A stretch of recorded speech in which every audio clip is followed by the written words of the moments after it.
Un après-midi tranquille dans la ville de Brilbourg, quelque chose d'étrange se produisit.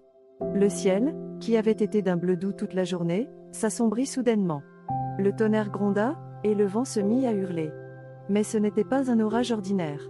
Lorsque le premier éclair frappa, il n'était pas du blanc éclatant habituel, c'était un mélange éblouissant de couleurs, rouge, bleu, vert et or. Les habitants restèrent bouche bée tandis que l'éclair arc-en-ciel dansait dans le ciel. Personne ne le savait encore, mais cet orage n'était pas un hasard. C'était le début de quelque chose d'extraordinaire. Dans son jardin, Léa, 8 ans, jouait avec son chien Max lorsque l'orage commença. Alors que l'éclair arc-en-ciel illuminait le ciel, une petite sphère dorée flotta doucement vers le sol, et atterrit juste devant elle. Elle pulsait légèrement, comme un battement de cœur, et avant que Léa ne puisse cligner des yeux, elle fila droit dans sa poitrine. « Qu'est-ce que c'était » murmura-t-elle en regardant ses mains. Elle picotait, et pendant un instant, elle crut voir une lueur faible. Mais lorsqu'elle regarda à nouveau, elle avait disparu. Le lendemain matin, Léa se réveilla en se sentant différente. Elle ne pouvait pas vraiment l'expliquer, mais le monde semblait plus lumineux.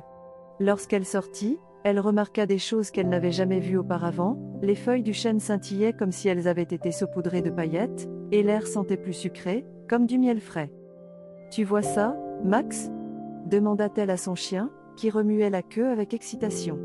Mais avant qu'elle ne puisse trop y réfléchir, son meilleur ami, Lucas, arriva en courant. « Léa, tu ne vas pas croire ce qui m'est arrivé » s'exclama-t-il, les yeux grands ouverts d'excitation. Lucas avait toujours été le garçon le plus rapide de Brilbourg, mais maintenant, il était tout autre chose. Il sauta, et ne redescendit pas. Léa regarda, émerveillée, tandis que son ami flottait à quelques centimètres du sol, entouré d'une lueur bleue faible. « Je peux voler » dit Lucas en souriant jusqu'aux oreilles. « Enfin, flotter, en tout cas. » Léa rit. « C'est incroyable. Mais comment ?» Lucas haussa les épaules. « Je ne sais pas. Je me suis juste réveillée comme ça. Et toi ? Il t'est arrivé quelque chose de bizarre ?» Léa pensa à la sphère dorée. « Je ne suis pas sûre, » dit-elle. « Mais je crois que quelque chose est différent. » Au fil de la journée, de plus en plus d'enfants de Brilbourg découvrirent qu'ils avaient d'étranges nouvelles capacités. La voisine de Léa, Emma, découvrit qu'elle pouvait faire pousser et briller les fleurs rien qu'en les touchant. Son jardin, autrefois ordinaire, était maintenant un endroit magique rempli de fleurs scintillantes qui illuminaient la nuit. « C'est comme si je pouvais leur parler » dit Emma en caressant doucement une rose lumineuse. « Elle m'écoute. » Léa la regarda, émerveillée. « C'est incroyable » dit-elle. « Mais pourquoi est-ce que ça arrive ?» Léa, Lucas et Emma décidèrent de comprendre ce qui se passait. Ils se réunirent dans la cabane de Léa et commencèrent à marquer les endroits où les pouvoirs étaient apparus. Ils remarquèrent quelque chose d'étrange, les marques lumineuses sur la carte semblaient former un motif, presque comme une étoile. « C'est comme si l'orage avait laissé quelque chose derrière lui » dit Léa en traçant les lignes du doigt. « Mais quoi ?» En suivant le motif sur la carte, les enfants découvrirent une grotte cachée derrière la cascade de la ville. À l'intérieur, les murs étaient couverts de symboles lumineux qui correspondaient aux couleurs de l'éclair arc-en-ciel. « Ça doit être là que tout a commencé » dit Lucas, sa voix résonnant dans la grotte. Alors qu'ils exploraient, Léa sentit une étrange attraction vers le fond de la grotte. Là, elle trouva un piédestal avec un petit cristal lumineux.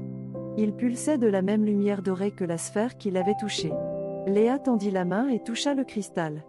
Instantanément, une vision remplit son esprit, l'orage, l'éclair arc-en-ciel et les sphères de lumière qui avaient volé vers la ville. Elle vit le cristal comme la source de tout, un cadeau du ciel aux enfants de Brilbourg. « Il nous donne des pouvoirs » dit-elle, remplie d'émerveillement. « Mais pourquoi ?» Les enfants comprirent que leurs pouvoirs étaient destinés à être utilisés ensemble.